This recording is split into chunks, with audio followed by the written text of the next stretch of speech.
Փետրվարի 7-ի երեկոյան ներքին գործերի նախարարության ոստիկանության օպերատիվ կառավարման կենտրոնից հաղորդում ստացվեց համայնքային ոստիկանության Շենգավիթի բաժին։ Հայտնեցին, որ օտարերկրացի մի կին ահազանգել է, թե իր ընկերուհու հայրը եկել է արտասահմանից, դստերը սպառնացել, որ կսպանի, այժմ էլ առևանգել է նրան։ Համայնքային ոստիկանների անհետաձգելի միջոցառումներով օպերատիվորեն պարզվեց ահազանգողի ընկերուհու գտնվելու վայրը։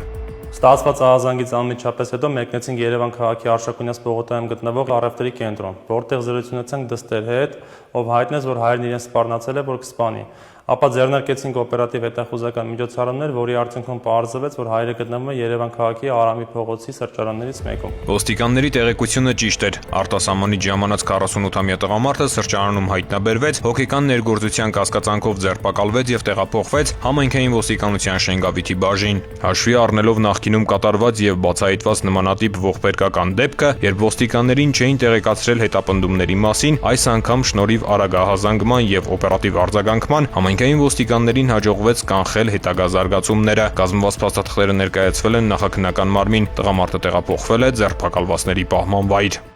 Ծանուցում հանցագործության համար մեղադրվողը համարվում է անմեղ, քանի դեռ նրա մեղավորությունն ապացուցված չէ քրեական դատավարության օրենսգրքով սահմանված կարգով, դատարանի օրինական ուժի մեջ մտած դատավճռով։